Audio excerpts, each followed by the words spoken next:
Good morning, everyone. We'll start our service off with our gathering song. It is hymn number 324, Where My Free Spirit Onward Leads.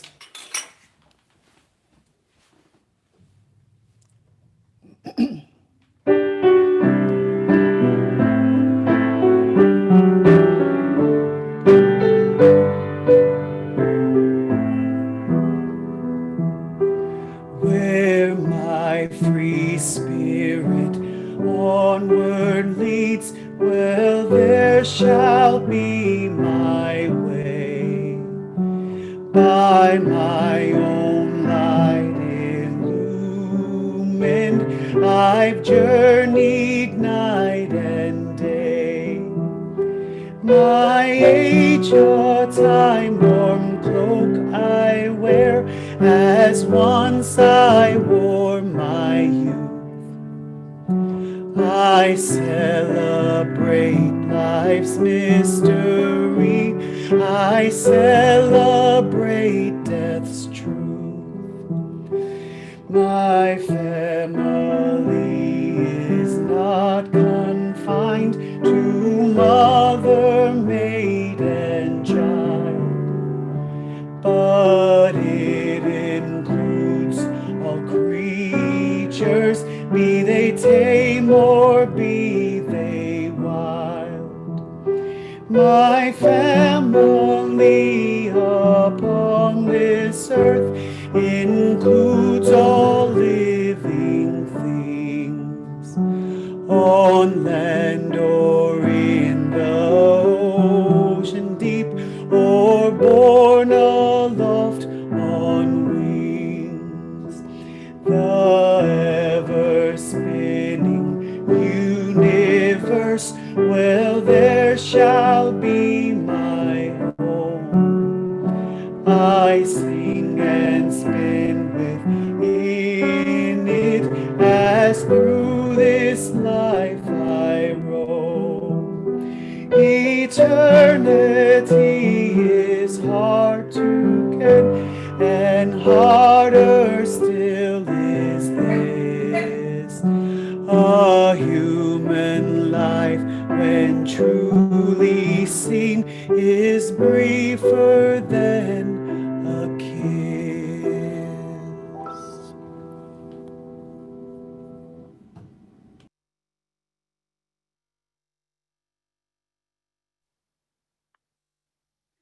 In the struggles we choose for ourselves, in the ways we move forward in our lives and bring our world forward with us, it is right to remember the names of those who gave us strength in this choice of living. It is right to name the power of hard lives well lived. We share a history with those lives. We belong to the same motion. They too were strengthened by what had gone before. They too were drawn on by the vision of what might come to be. Those who lived before us, who struggled for justice and suffered injustice before us, have not melted into the dust and have not disappeared. They are with us still. The lives they lived hold us steady. Their words remind us and call us back to ourselves. Their courage and love evoke our own. We, the living, carry them with us. We are their voices, their hands, and their hearts. We take them with us and with them choose the deeper path of living. These words have come to us from the Reverend Kathleen McTeague. Good morning, UU Danbury. I am the Reverend Molly Brewer. My pronouns are Faye, Fair, and Fairs, and it is a joy to be with you this day. In this time so close to Samhain, when we perceive that the veil between the world of the living and that of the dead has become thin and threadbare, on this day, we gather to name those ancestors of blood and spirit and choice, those who have called us into our greater selves, those whose foundations we build upon, those whose legacies we carry with us to this day. We call in all of the ancestors who wing their way to us through the air and who abide in the water we drink, who whisper through the trees and bubble up through the earth, whose names crackle in the fire. We call in the names of those mighty dead who have left us this year. We call in John Lewis. We name Ruth Bader Ginsburg, Chadwick Boseman, C.T. Vivian. We name all of these people who have inspired us by living lives of public dignity, public service, and being exemplars. For all of those who have lost their lives this year due to racialized injustice in this country, we summon in the memory of Breonna Taylor, George Floyd, Daniel Prude, Rayshard Brooks. There are so many other names that we could mention here who belong to that category. And finally, but certainly not least, we call in the 20, 200, 300, however many souls it is have been lost to this novel virus that is working its way through our population. The number will only grow as more complications become apparent to us. We call in all of those ancestors with great honor. We grieve the fact that their loss sometimes has yet to be mourned in the way that feels right and proper to us. In the company of this cloud of ancestors, this cloud of mighty witnesses, we say hail, we say welcome. Let us be present together, let us honor them together, and let us worship together.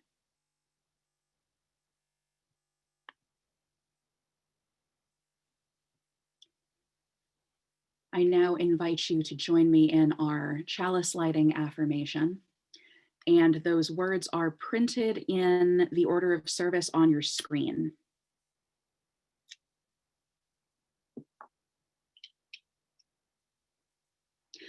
Love is the spirit of this congregation, and justice is its light.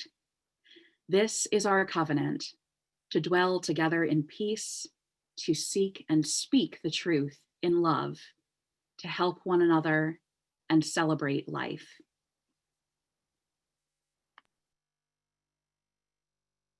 Good morning. My name is Lisa Austin Smith, and I've been a member of this congregation since 1997. Welcome to the online service of the Unitarian Universalist Congregation of Danbury. We're so glad that each of you are able to join us this morning, and together in community, we can ensure that social distancing does not mean social disengagement. Our weekly services are more than just a gathering of our physical bodies. It is the forming of a sacred time that we make together. Whether you're well-versed in the technology of the teleconferencing or this is your first venture, we welcome you. For those of you new among us or reconnecting with fonder hearts, we invite you to introduce yourselves and where you are connecting from in the chat box as you are comfortable. Whatever the faith and traditions of your past, whatever your theological stance, whatever your heritage, whoever you are and whomever you love, we welcome you. You can learn more about us on our website and Facebook page.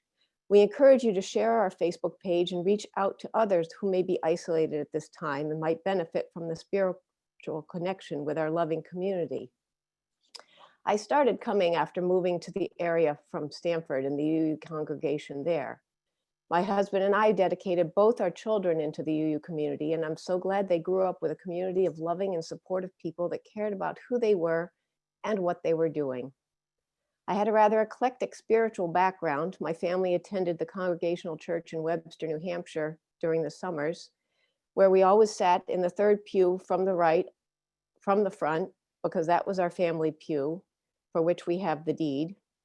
When we moved to St. Croix, there were no congregational churches, and my parents enrolled my siblings and myself in the Episcopal school, one of the few parochial schools on the island, where we had chapel, which we attended once a week. On Sundays, we usually attended the Moravian Church and occasionally the Lutheran Church, all of which were within a couple of blocks of our house in Frederiksted. I never had any particular connection to any of it, but I did love the music and the sense of belonging to something bigger than just ourselves. When I first experienced the Unitarian Universalist Church, it was the Christmas Eve services of my sister's church in New Hampshire. And I felt a strong feeling of that these were the people of my tribe. I didn't even know that it was that feeling at the time. It just felt so right and so comfortable. Since 1985, I've been actively involved in a UU congregation and have never taken it for granted. The lifelong friends I have made and continue to make are dear and precious to me, and have and will continue to take me through the best of times and the worst of times. These last 8 months have reinforced the importance of having that community of people who allow you to show up in whatever space you are currently in. So I thank you all for continuing to show up and being part of this beloved greater community. I have a couple of announcements to read. Join us after the service for our post-service breakout groups. If there's someone in your breakout group who you don't know, please use this opportunity to get to know each other better. After about 15 minutes, we will come back together as a whole group to share any highlights from your check-ins and then close our morning together. Today, we welcome Reverend Molly Brewer as our guest speaker. Reverend Molly Fairs is the youth ministry coordinator of the First Unitarian Church of Rochester, New York, and lives in Portland, Maine, with Fair spouse and 2 cats. Faye has served as ministerial intern of the First Universalist Church of Auburn, Maine, and as a group facilitator with the Church of the Larger Fellowship. In addition to being a Unitarian Universalist, Reverend Molly also identifies as a pagan polytheist, which deeply informs Faye's approach to worship and congregational life. Also, we have an open mic Halloween edition coming up. Join us for a night of online music, poetry, and creativity on Friday, October 30th at 7 p.m. Spooky music, costumes, and scary stories are very much encouraged. Sequoia Lowe will be hosting and will surely be dressed to impress. BYOC, bring your own candy. Please contact Jerry Phelps at musicdirector@uudanbury.org with any questions. After our service, we invite you to stay and participate in the breakout groups for individual connections and deeper check-ins. And again, I welcome you to the Unitarian Universalist Congregation of Danbury, where we welcome all in the spirit of compassion, inquiry, and service. Good morning. I'm Sierra Marie Drufeo, Director of Religious Education for Children and Youth. It is good to be together. Although I'm not with you live, I'm leaving this video because I want to share in the Time for All Ages with you. But I am attending online the annual fall conference of the Liberal Religious Educators Association this week, enjoying some opportunities for growth and learning as a religious educator. I really look forward to bringing my learning and growth back into community next week and also being with you live again. In the meantime, if there are children and youth who are in the room but not near the screen, come on over if you're willing and able so that we can share in this time together. And while you're on your way over, I'll tell you that your adults in your household have received an email this week with some religious education activities.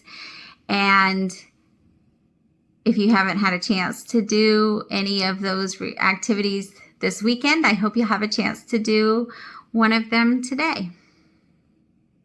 Let's say our children's affirmation together. We are Unitarian Universalists.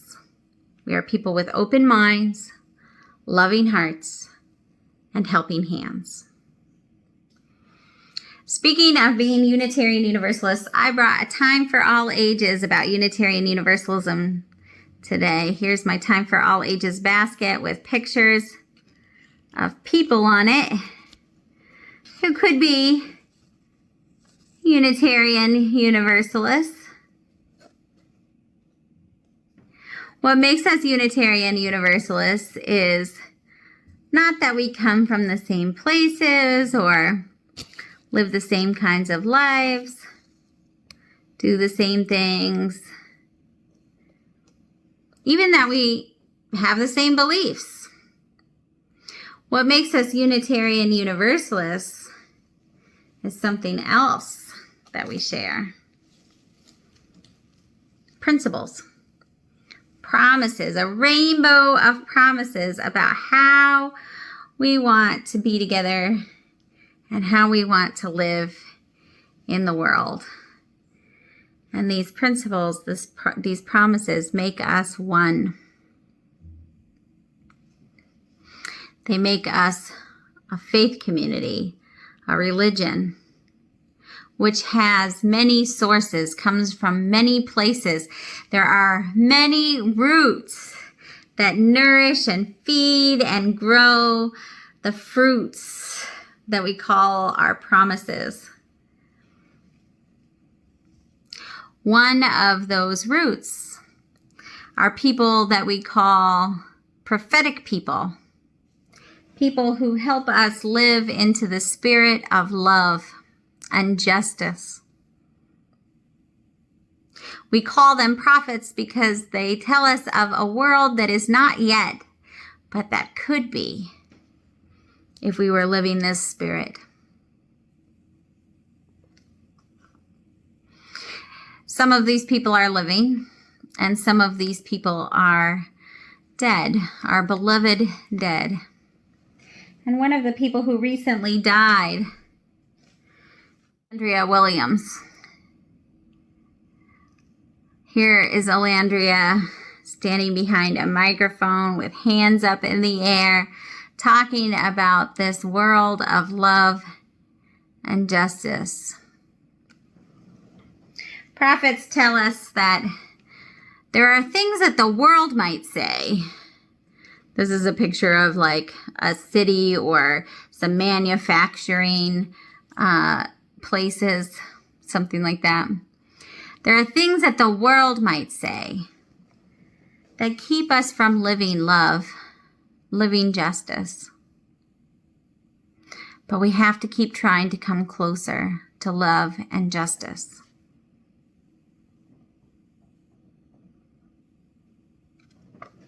Alandria would say, imagine what it will be like when we no longer have to fight for justice all the time and we can spend our time creating and living a new way. Imagine all of the things we might do when that's the case. Here's another thing that Alandria said. You are worthy. Alandria said, the world might tell you that you are only worthy if you accomplish certain things, if you live a certain way, if you do certain things, if you own certain things.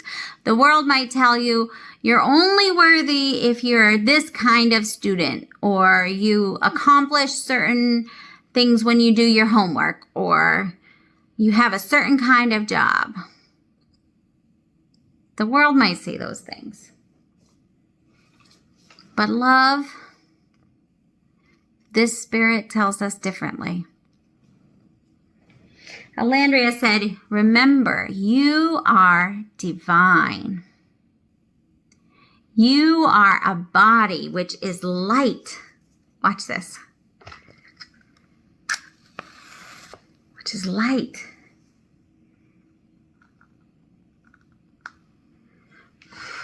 See? Oh, something else about this light. When we share it, it doesn't get smaller, it grows. See, there's more light.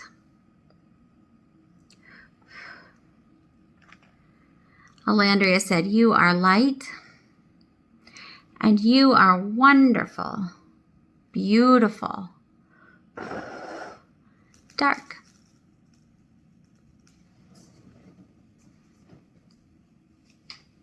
Remember, you are divine. Remember the message of the spirit of love and justice. You are enough, not because you have accomplished certain things, but because you are. you are. And that's our time for all ages for today. I look forward to seeing you next week.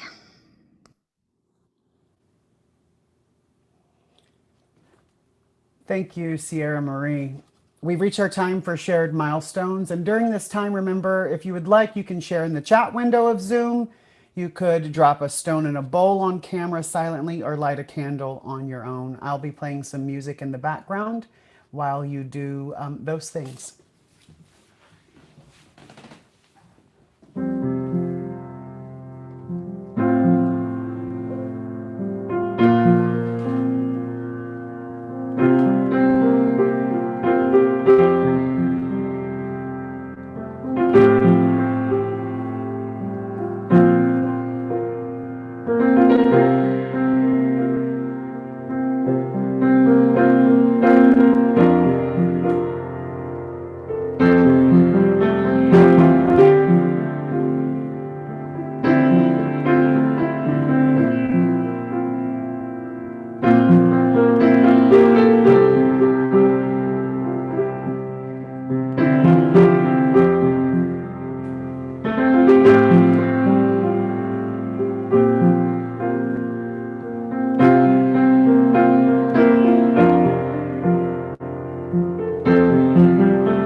Oh, is it my turn? Shoot. Oh, okay. All right. It is now time for our congregational offering. If you're with us for the first time, feel free to pass the virtual plate. Your presence here is your gift to us. Members, please express your generosity. by clicking the link that is posted in the chat to make a donation or pledge. Even though we are not in our sacred space on the ridge, we are creating our holy place together. And our operating expenses remain the same. You may also mail a check to UUCD at 24 Clapper Ridge Road in Danbury. Thank you for doing your part to support and sustain this community we love. Please join me in our congregational response. In the spirit of compassion and service, we dedicate these, our offerings.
In my house, we are really pretty disappointed that the full Halloween spectacle is on hold this year. It's our favorite holiday, and every year we love to decorate and pass out candy to trick-or-treaters. But because that's probably not very safe to do this year, we are leaning hard into the Halloween traditions that we still can do. For us, that means scary movies, scary books, and enjoying the gray skies and fall leaves. The traditions that are commonly associated with Samhain, the custom of going door to door and begging for a treat or a soul cake for the dead, all of these traditions came to us from a time when the certainty of our survival through the winter was much more in doubt. And today, it almost feels like we're experiencing an echo of that Iron Age uncertainty. Everything feels right now like it is in chaos. We are currently surviving in the midst of a global pandemic. Our election system is a little frightening, to put it bluntly.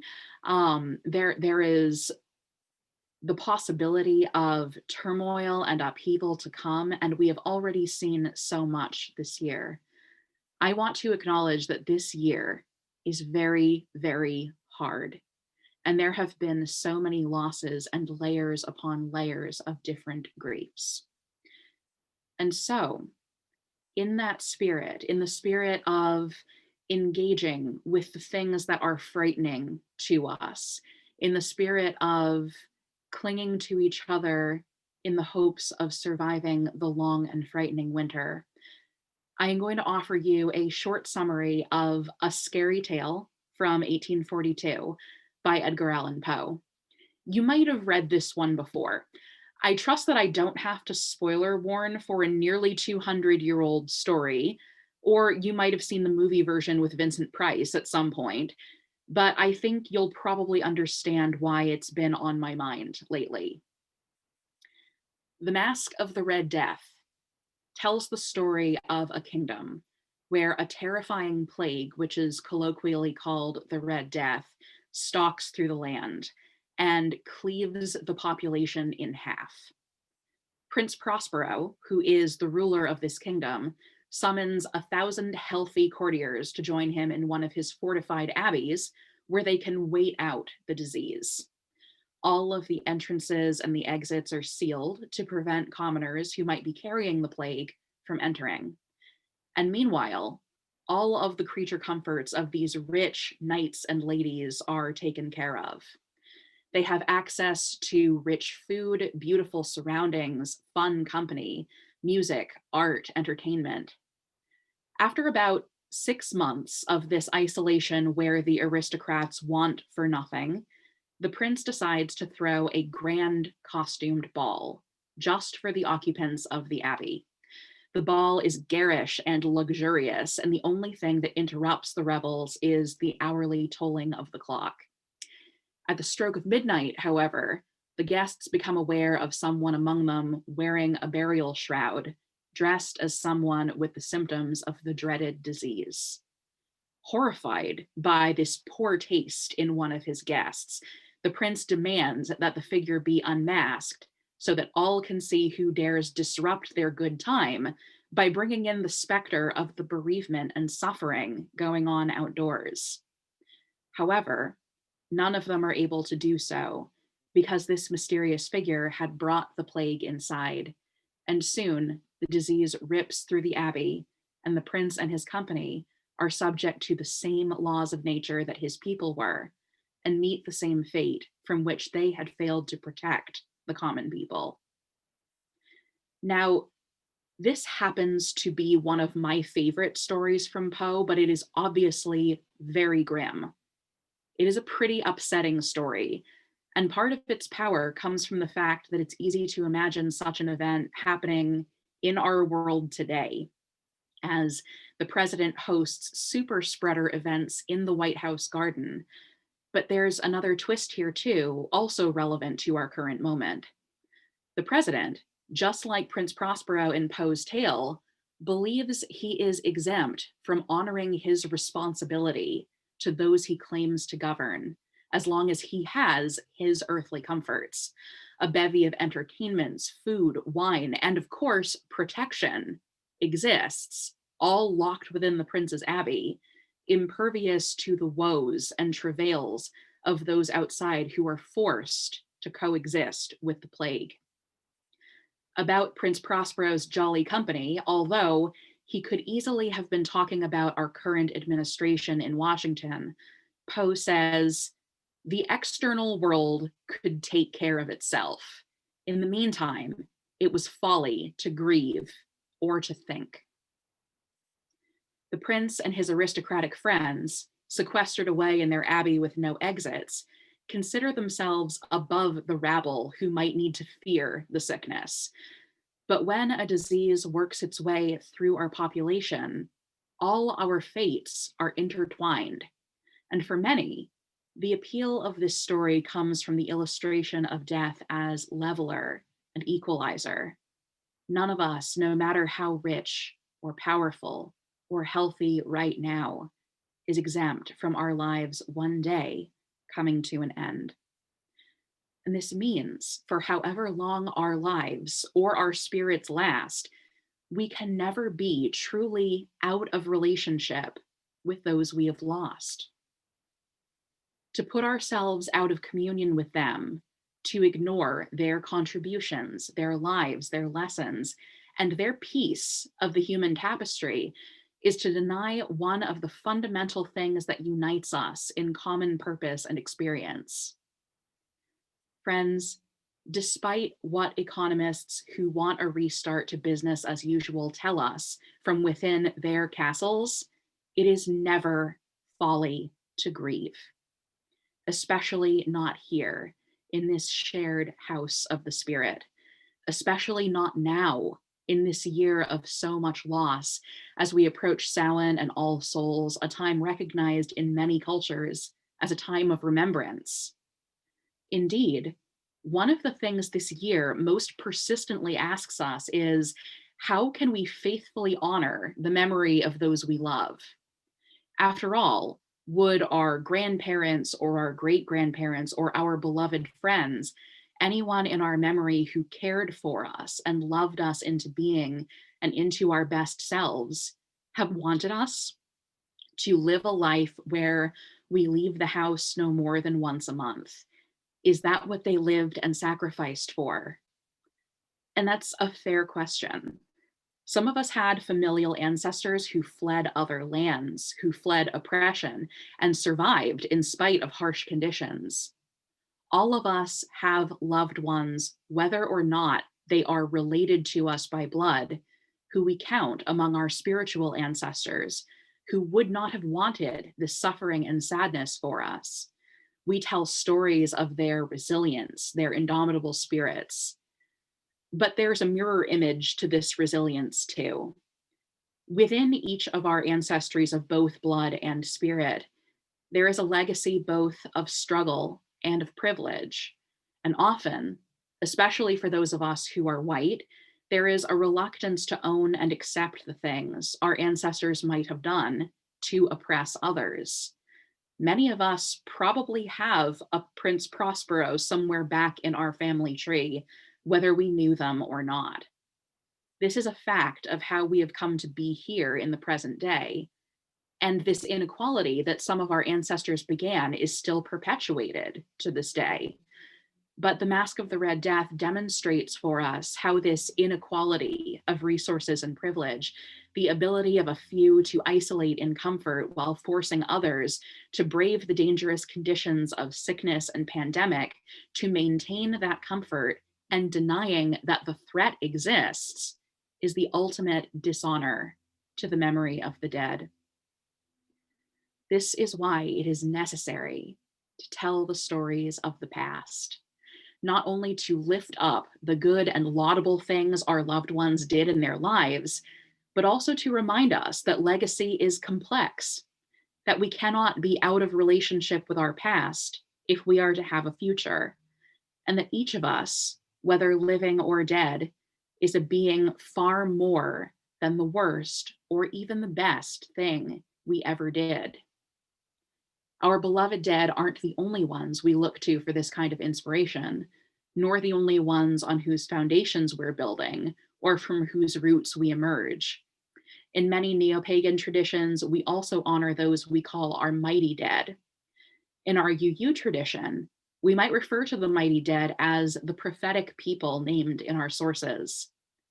These are those from whom come the words and deeds that point the way to the world we don't yet have, but could be if we imagined and dreamed it into being. The lesson that Sierra Marie shared with us earlier about Alendria Williams, former moderator of the UUA, lifts up such a person. Unitarian Universalism lost a great treasure this year in Alendria, but E's work and legacy is not done. The world E prophesied, where all are viewed as worthy, does not exist yet.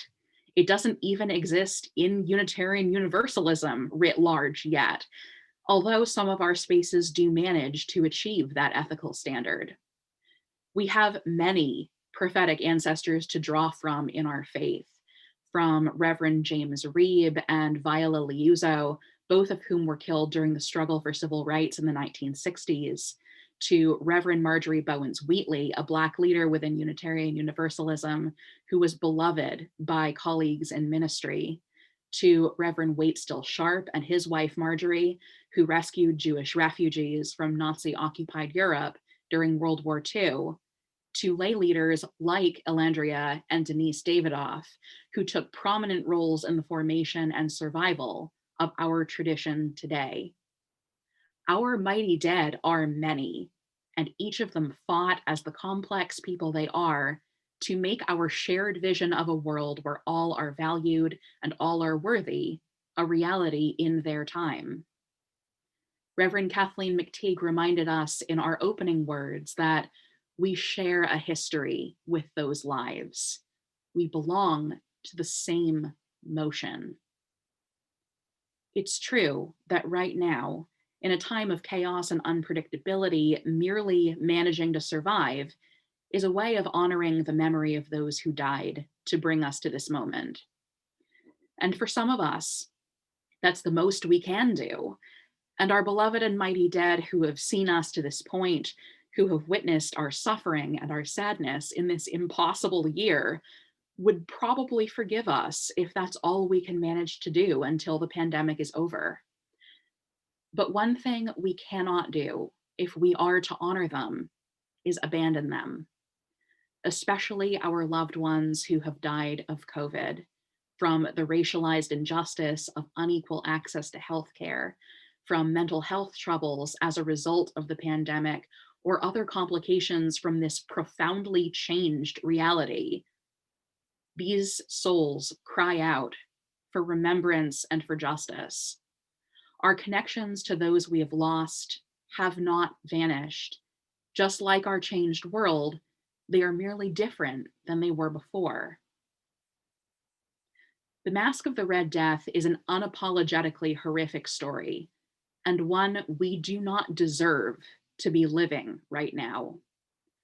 But while it shouldn't be looked to as an example of the world we wish to bring into being, it can serve as a useful illustration to us of what not to use this time to do. We cannot retreat from the reality of our situation or our feelings. As Samhain draws near in our own time of frightening plague, if we care to honor the memories of our ancestors, our primary duties are to grieve and to think.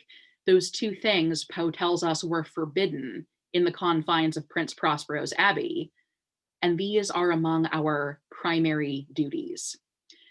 We must grieve all we have lost, the richness of their lives, the joy they brought to us, the lessons they imparted to us, and those they could have still taught us. We must think about their legacy, what we choose to bring with us. We also have the choice of what to leave behind of this legacy. We must think about the world our ancestors wanted us to inherit, which was almost certainly not one where the powerful retreated from responsibility and left the common people to whatever fate would befall them. We must consider how our actions today are creating the world that we dream of and that our ancestors have told us will one day be.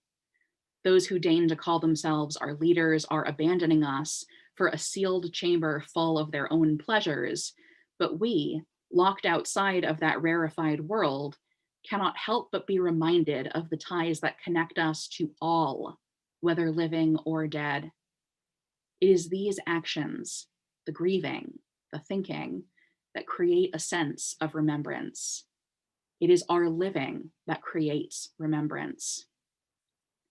It is time for the costume ball to end and for us to reveal ourselves to the sorrow, the bittersweetness, and the love that remains between ourselves and those we have lost. Let us rest now in this love. I invite you now to join me in a shared meditation. Please feel welcomed to participate or not, to whatever extent you feel comfortable. If it feels more comfortable for you to turn off your camera during this time, please do that. I invite you to close your eyes if that feels okay for you, or to soften your gaze if that is more in line with your comfort. Each of us lives in a body. I invite you now to start feeling into your body. Notice the texture of your clothing, the place where your back and your legs meet your chair, or where your feet meet the floor. Feel the gravity of Earth pulling you close, holding you gently in its embrace.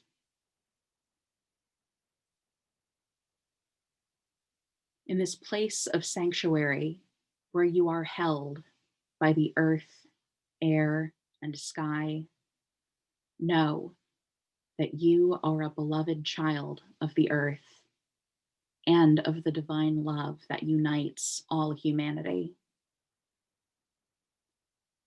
Know that you are here because of the actions, the words, the love of many, many generations.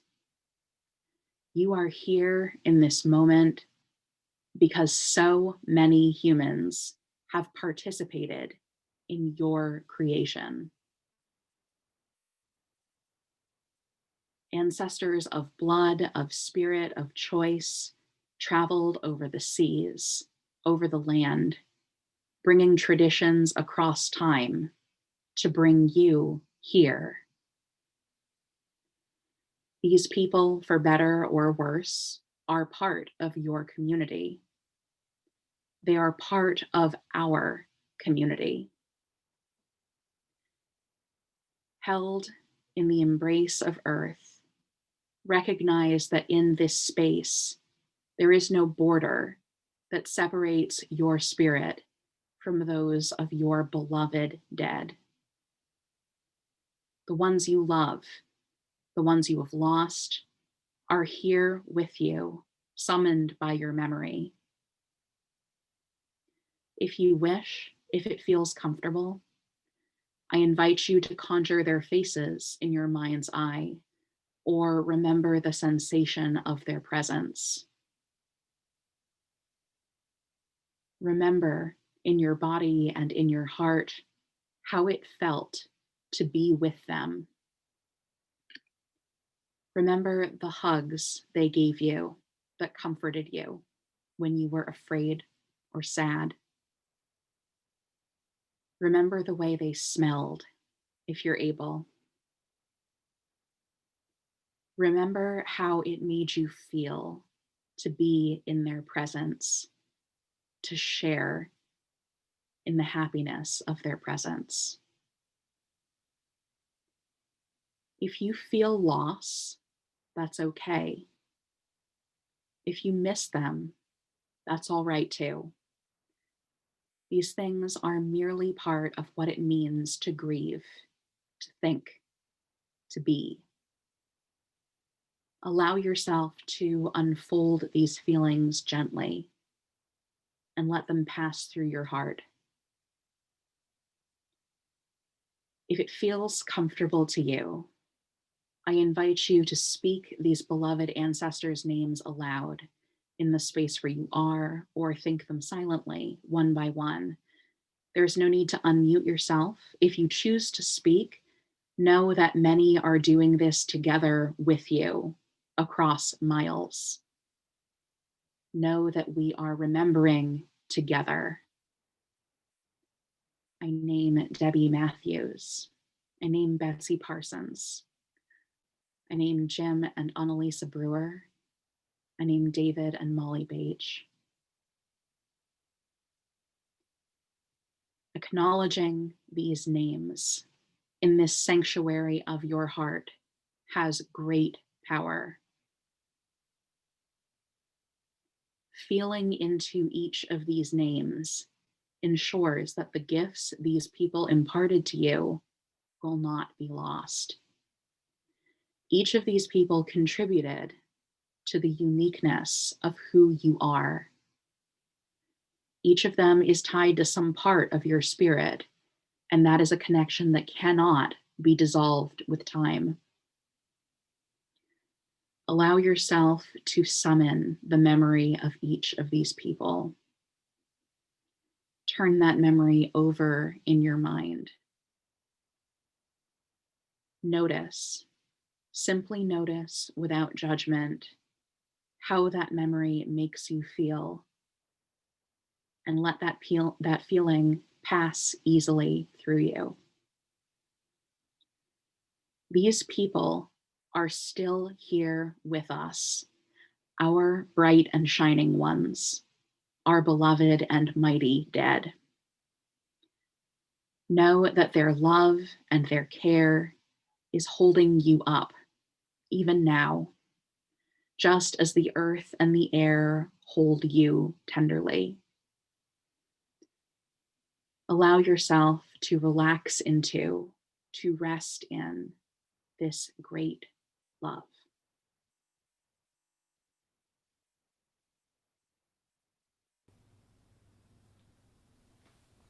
As you gently come back into your body, know that you do not leave your beloved ones behind.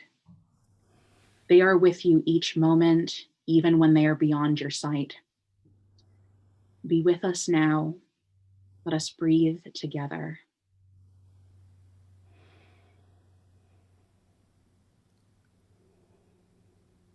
Hail to the ancestors, and blessed be this day.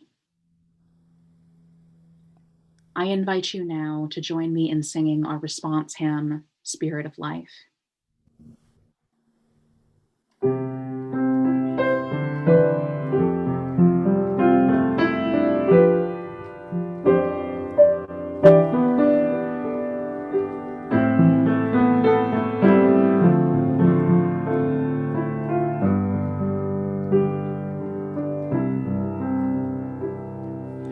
Spirit of life, come unto me. Sing in my heart all the stirrings of compassion. Blow in the wind, rise in the sea, move in the hand, giving life the shape of justice. Roots hold me close, wings set me free. Spirit of life, come to me, come to me.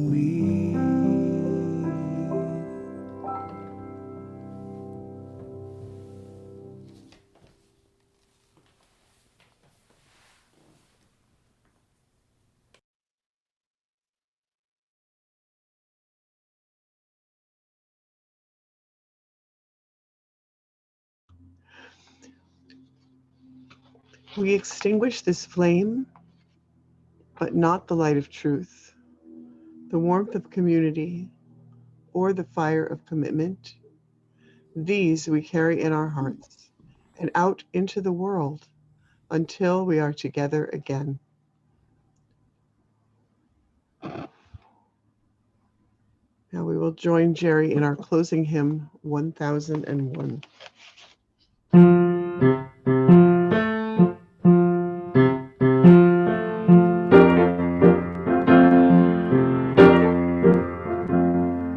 Listen more often to things than to beings.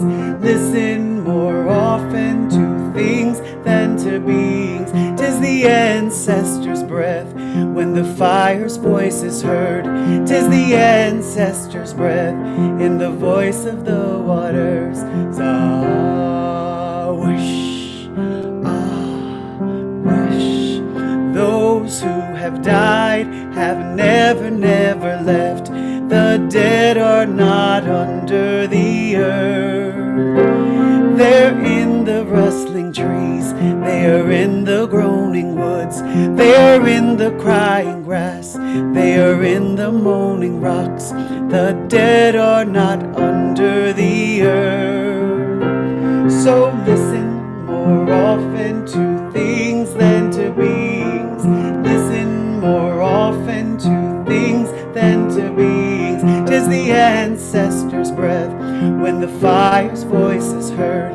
'Tis the ancestors' breath in the voice of the waters. Zawish, wish. Those who have died have never, never left. The dead have a pact with the living. They're in the woman's breast, they're in the wailing child. They're with us in our homes, they are with us in this crowd. The dead have a pact with the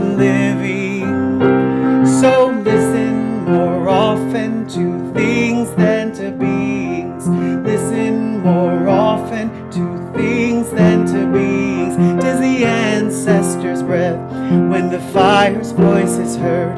'Tis the ancestors' breath in the voice of the waters. Sa-wish, ah-wish, sa.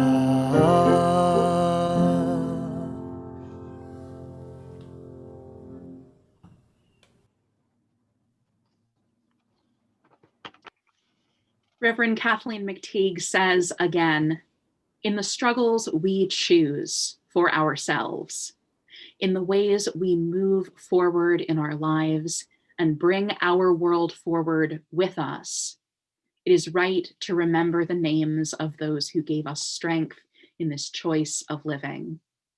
It is right to name the power of hard lives well lived. We, the living, carry them with us.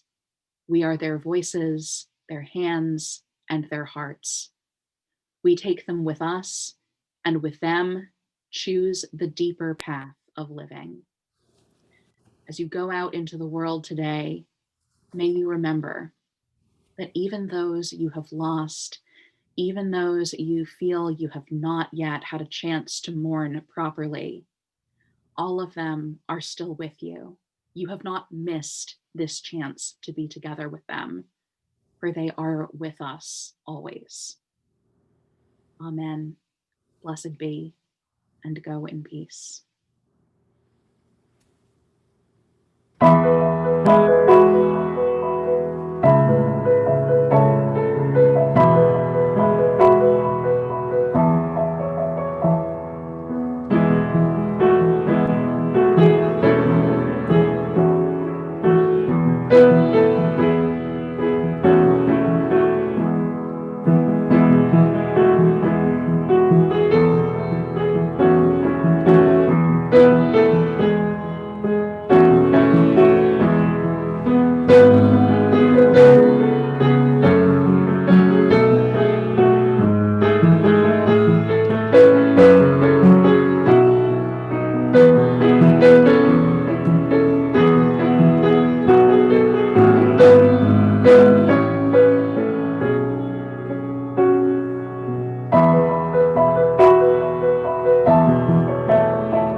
We will now move into our post-service breakout groups.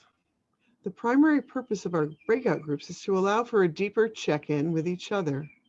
If there's someone in your breakout group whom you don't know, please use this opportunity to get to know each other better. There will be a slide posted with notes about the groups in case you'd like to have a prompt to stimulate your conversation. Check in with one another.